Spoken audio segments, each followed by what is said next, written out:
You're listening to the Unbelievers Podcast. There were several groups. One of the principal ones was the reptilians from the Orion complex. Without any exaggeration, it was like being on fire inside. The rats were eating them inside. This stuff was in my mouth. It felt like it was 500 degrees. It was unbelievably hot. My first question would be, were you a member of the Church of Satan, a card-carrying member of the Church of Satan? I don't understand. There's always an argument for everything, you know? Just because somebody can fake something doesn't necessarily mean it's full. And we found a life form. And that's when I started shitting my pants. So for the person who called, I am carrying an alien. An alien baby. We cover it right here, okay? Okay. Something is happening. What is it? That's the question. So do UFOs exist?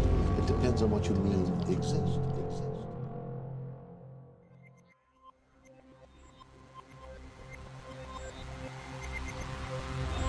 Coleco, Atari, Nintendo, Famicom, Sega Genesis, Super Nintendo, Sega CD, Sega Dreamcast, Nintendo Game Boy, Nintendo DS, Sega Game Gear, PlayStation, Nintendo 64, Nintendo GameCube, PlayStation 2, PlayStation 3, PlayStation 4, Xbox, Xbox 360, Xbox One, computer games, Steam, iPhone, Androids, Wii, arcades, Nintendo 3DS, and Nintendo Switch. Video games have been a major part of any millennial's lives, but some games are weird and fucked up and kill you. Did you know that? We'll get ready to learn tonight on the program where you continue to learn to unlearn everything you know.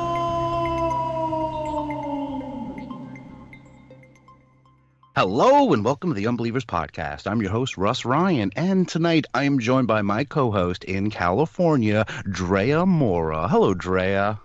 Hello. And on Long Island, our soundboard engineer and producer, Rob Okey. Oh, why would I lie about something like that? What's happening, guys? Hey, Rob. And joining us tonight, special guest from Hollywood, California, Brian Frange.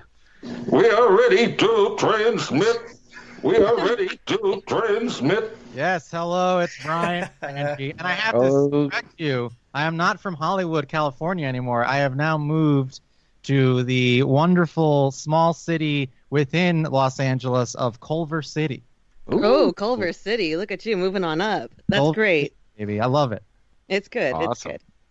Well, it's great to have you on, and we're going to talk about games tonight, but before we do, there's a game that you have a lot of interest in, Game of Thrones, and no one ever wanted to hear you talk about it, and they're all gone. You're here with us who all like Game of Thrones, so what did you think of the ending? What did you think? I mean, I have a lot of opinions about the ending, but I want to say that I am very grateful for 10 years of wonderful television. It was my favorite show. I love that show.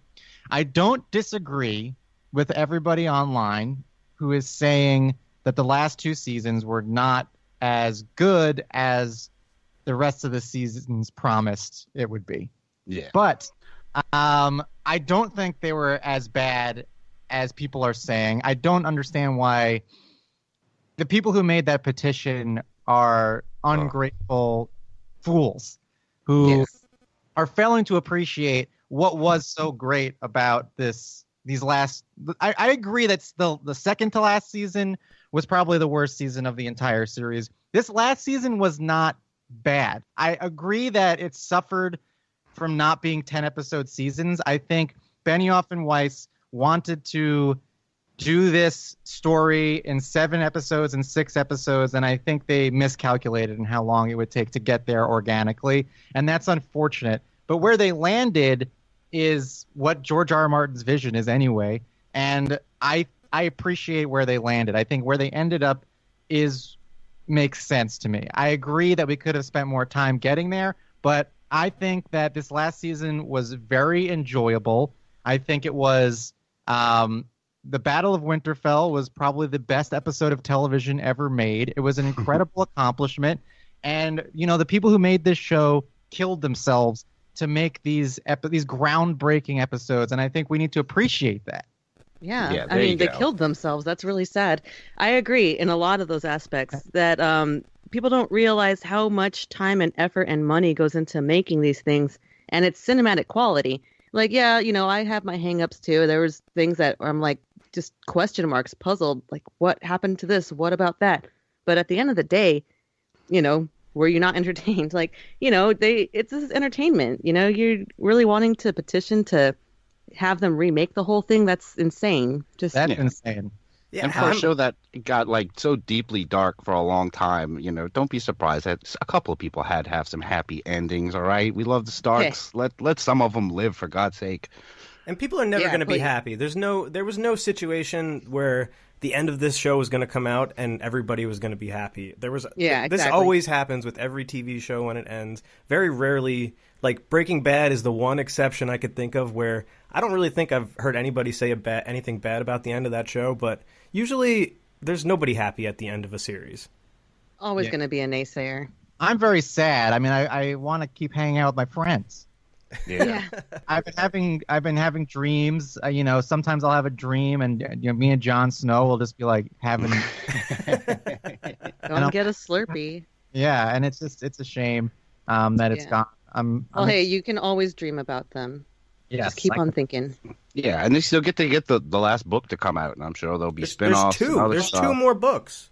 Yeah, I mean, if people want to blame someone for the speed at which this season and the story wrapped up, I think you should blame George R. R. Martin. Yes, I'm glad you said that, because he's the one who dragged his heels in making the actual story. Yes. Now, when Benioff and Weiss signed on to do this show, they signed on to adapt books to television. They didn't sign on to finish the books. They signed on to adapt books to television. And I think if we look at the seasons that they made where they did what they wanted to do, which is adapt books to television, that's some of the best television we've ever seen. And that's why we all say Game of Thrones is our favorite show, because Benioff and Weiss took those books and they made incredible television. This story was so unwieldy and huge that it was very difficult to wrap up, even for a genius like George R. R. Martin, who's taken 10 years to try to figure out how to go into the final act of the story, much less finish it. And we expected Benioff and Weiss, who are not George R. R. Martin level geniuses, to do that work and create something. It's like asking a pitcher who to go in a game and hit a home run. That's a very good analogy. Yeah, it's insane. Those expectations, nobody can fill those shoes. That's craziness. So, I mean, if George R. R. Martin had finished the books, I bet you the last 2 seasons of Game of Thrones would have been better. Yeah. True. And let's blame Rock and Roll Martin over here. Yeah, George Railroad Martin. Let's hope he just doesn't die before these things are finished. But let's talk about a different kind of game now. Wait, what's that? George Rest and Relaxation Martin. Yeah, he's been doing a lot of that lately, I hope. Stay alive. Finish those books. Well, let's do other games. Let's talk about more video game strangeness.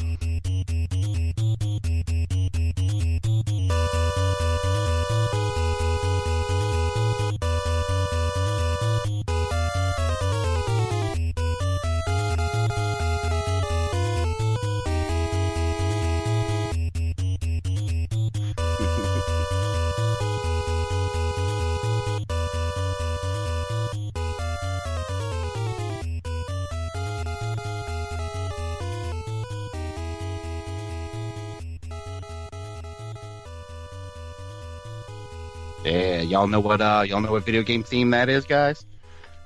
That's pretty good. Not the exact video game, but I think you'll tell us. It's Spy Hunter. It's an old classic arcade game. Okay. I always love that theme. But yeah, we're here to talk about some more video game strangeness. And the first game I want to talk about, it fits into this category, but for different reasons. And it's the 2006 game called Prey. Do y'all ever play the game Prey? No. I've heard of it. Well, you should. You should. Prey is a first-person shooter survival horror game. It was initially released in North America and Europe in 2006. Prey uses a heavily modified version of ID Tech 4 to use portals and variable gravity to create the environment the player explores. But what is important about this game is that there are several jukebox in the game, which allow the player to choose from a small selection of licensed songs.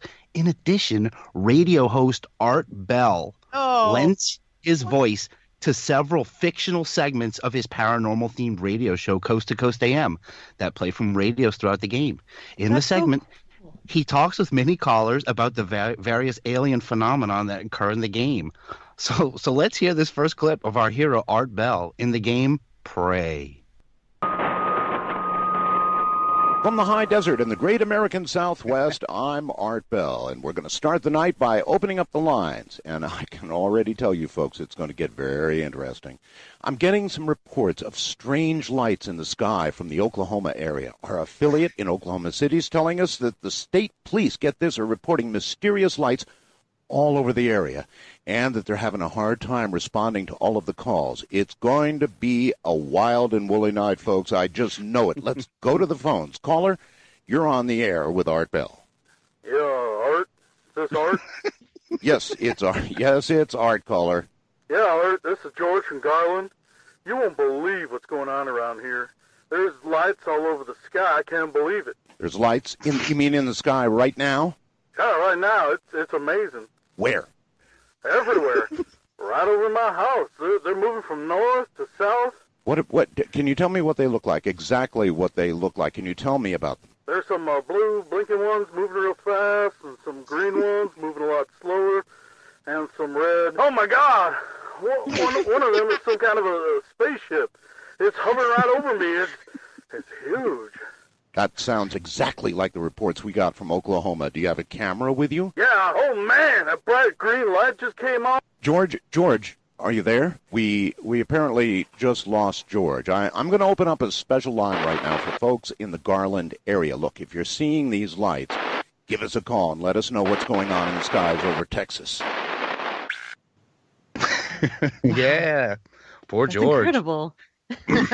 This is a video. This is like a recording, like a little play. Like these are actors, or what is that? Yeah, this is him voice acting for this game, and that guy nailed being a coast to coast caller. That George guy, like, hey, Art, I've seen some lights. How did they got King of the Hill to do that voice?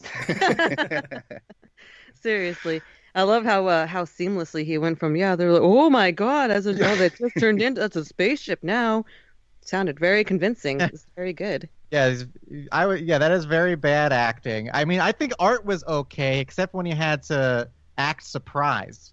Yeah, or when he suddenly lost the caller and he knew within a half a second that he had lost the caller. That was the only part. Oh my! Oh my! But Hank Hill is very bad. I mean, I don't know what it's like back then to get a voice actor on your video game, but he certainly was not convincing. Yeah, this might not have been the highest budget.